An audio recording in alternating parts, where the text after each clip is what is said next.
엔터부터 네. 게임, 소프트웨어, 예. 또 플랫폼 모두 다 이제 성장주의 단으로 해석하면서 주가가 추풍 낙엽으로 흔들리고 있죠. 그쪽에서 요즘 또 하나 악재가 나온 건 이제 비덴트 관련된 쪽. 네. 이게 나오다 보니까 그와 연관된 회사들 또 오늘 거의 다 하한가 들어갈 정도. 최근에 주가가 더 낙폭이 키울 정도로 네. 상당히 좀 부진한 현상들이 지금 이어가고 있는 게 현실이 아닌가 싶은데요.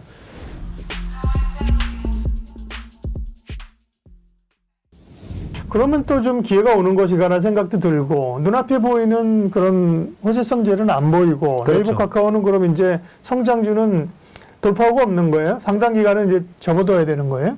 딱 그거 남았죠. 이제 어떻게 보면 성장주를 평가하는 차원 쪽에서 이제 금리와 같이 네. 평가를 하는 방법이 가장 대표적으로 제가 체크하는데 네. 그중에서 이제 저금리 기조 때는 당연히 또 밸류는 올라가겠죠. 근데 지금은 금리가 계속 상승기고 공격적으로 연준이 대응을 하게 되면 우리나라도 금리도 또 똑같이 같이 갈 수밖에 없지 않습니까? 네. 그러면 이런 여러 가지 금리를 끌어올렸던 현상들이 적어도 이제 정체되든가 아니면 정체되기 위해서는 물가가 떨어져야 되고 경기가 또 침체가 되는 또 이런 부진함들이 있겠는데 그럼에도 불구하고 카카오 네이버는 뭐 기반이 또 다르다 뭐 여러 가지 얘기가 나온다고 하더라도 중요한 거는 딱 두 가지밖에 없겠죠. 첫 번째는 금리가 어느 정도 정점으로 가서 그 다음에 적어도 더 올리는 구간이 안 나오든가 아니면 두 번째는 그런 걸 무시하고 그러면 우리 카카오나 네이버는 실적이 여전히 30%씩 연간으로 성장합니다. 라고 하는 배경을 뭔가를 보여줘야 되겠죠. 둘 다 뭐 기대는 안망인데요? 그러니까 네. 그러니까 아직 네. 이 상황 쪽에서는 어떤 그런 핵심적인 변화가 확인이 돼야 주가가 반발이 나올 텐데 예. 아직까지는 지금 뭐 경기에 따라서 주식시장의 영향에 따라서 그리고 또 가끔 좀 잊을만하게 되면 자꾸 또 카카오 엔터나 또 카카오 모빌리티 네. 상장하려고 하는 움직임만 나오게 되면 시장이 또 어떻게 반응하겠습니까? 그렇기 때문에 아직까지는 어떤 좀 크리티컬한 이슈 가지고 주가에 대한 반응들이 네. 좀 날카롭다 이렇게 봐야 될 것 같습니다.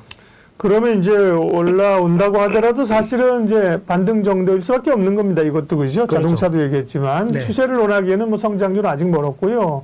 추세가 아니더라도 뭐 제대로 좀 줄일 수 있는 기회라도 좀 주어야 되는데 그런 기회도 제대로 주지 않으면서 대충 뭐 카카오 같은 거 사실은 사신 분들은 뭐 11만 원, 12만 원대 사서 뭐 10만 원 깨지니까 이 정도면 또 그래도 괜찮지 않겠어? 뭐 그러셨을 거예요. 반등 살짝 왔다가 그러다가 이제 뭐 8만 원, 5만 원 왔어요. 가지고 계신 분들은 뭐 사는 분들이야 뭐 사실은 아직은 편안하게 살 수 있는 건 아닌데 가지고 계신 분들 어떻게 해야 돼요? 네이버나 카카오. 일단 금리 사이클이 끝날 때까지 기다리든가 예. 아주 장기로 보는 수밖에 일단은 없다고 봐야 될 것 같고요. 네. 지금 쪽에서 뭐 해답을 그러니까 지금 결론은 그거죠. 여기서 반토막 난 거 못 판다.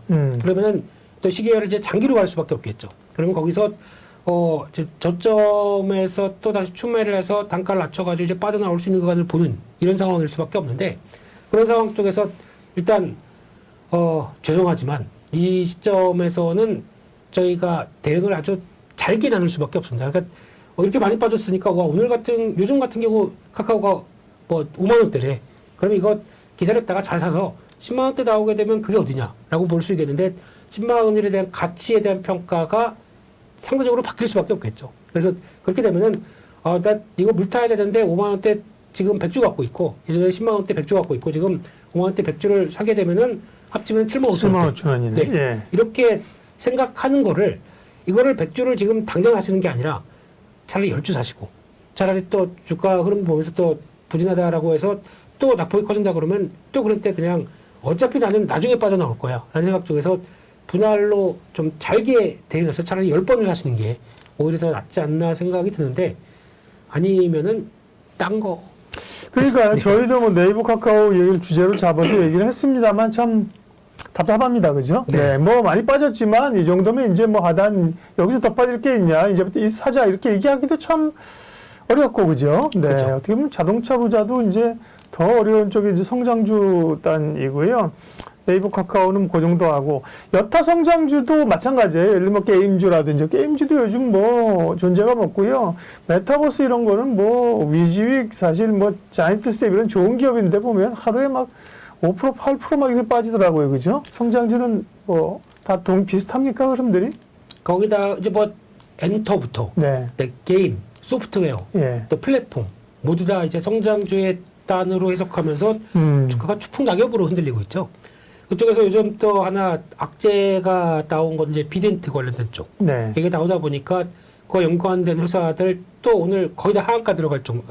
최근에 주가가 더 낙폭이 키울 정도로 네. 상당히 좀 부진한 현상들이 지금 이어가고 있는 게 현실이 아닌가 싶은데요. 근데 그만큼 기대감이 컸다가 나오고 있는 실망감이 그대로 매몰화되는 과정들. 그러니까 이게 일단은 저희가 먼저 기억할 거는 그거 같습니다. 이제 아무리 주가가 이 정도 빠졌으면 됐겠지. 이 정도 빠졌으면은 낙폭 과대고 그런 생각 가지면 안 된다는 거죠. 그죠? 그렇죠. 장리 또 그죠? 네, 4, 50% 빠졌는데 네. 안 팔아. 라는 것보다 마이너스 4, 50%가 순식간에 마이너스 60, 70%도 갈 수 있다. 라는 거는 꼭 염두를 해야 될 걸로 보여지고 있고요. 그런 쪽에서 이제 성장주를 바라보는 입장은 이제 큰 차원에서는 개별적으로 봐야 될 것 같습니다. 네. 같은 카테고리 안에 있다고 하더라도 그러면 뭐 게임주다라고 하게 되면 게임주의 가장 큰 특성은 이제 뭔가 성과를 내는 히트하는 게임이 나와야 되는데 네, 그 신작. 그렇죠. 예. 신작에 대한 기대감을 끌어내야 되는데 그것보다는 지금 인건비가 이만큼 올라서 제대로 기존 게임 갖고도 좀 허덕이고 있는 상황이 나온다. 그러면 돌파구가 그거밖에 없죠. 새로운 게임을 얼만큼 잘 이끌어내서 히트를 치느냐. 이 기대감이 또 반영되기까지는 아직은 또 신규 게임 라인업들도 쳐다볼 수밖에 없는 입장이고요. 엔터주도 마찬가지로 고평가라고 한다고 하더라도 엔터주는 조금 결이 다른 거 아니에요? 성장주이지만 좀? 다르죠. 네. 네, 다른 차원에서 그나마 게임도 약간 마찬가지로 네. 엔터나 게임 쪽에서도 약간 저희가 얘기하는 덕질이라고 그러죠.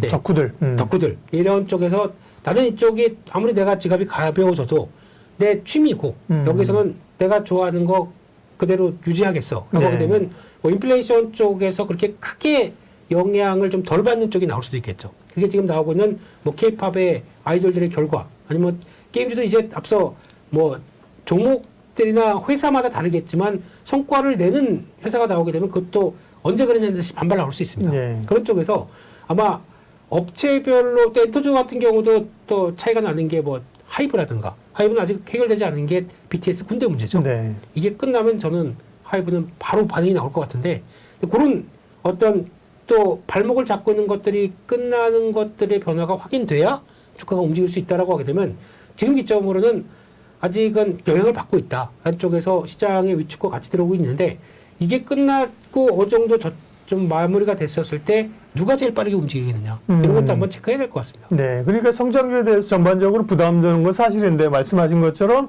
뭔가 그래도 좀 악재가 좀 둔화되는 국면에 반등을 올 수 있거든요. 그렇죠. 그런데 일단 빨리 올 수 있는 것들이 뭐냐, 그걸 좀 찾을 필요가 있다는 겁니다. 그건 이제 섹터별로 보면 뭐 플랫폼 이런 쪽보다는 엔터나 콘텐츠 쪽이 좀 빠를 수 있고, 네.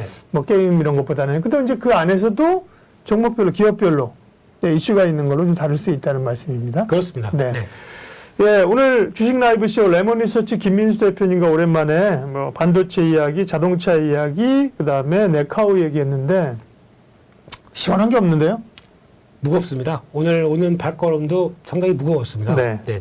어떻게 올 때마다 지수가 한 단계씩 낮아져서 좀 시청 구독자분들과 좀 웃으면서 말씀을 드려야 되는데 어려운 상황이다 보니까. 네. 근데 그만큼 시장이 많이 위축되는 앞으로 벌어질 개연성까지 지금 주가가 다 빠지고 있어요. 네. 반영해서. 네. 그럼 오히려 이럴 때는 진짜 악재가 터진다.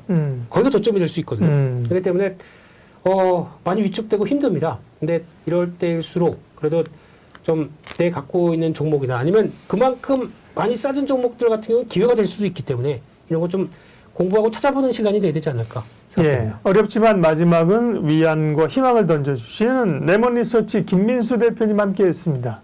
고맙습니다. 감사합니다.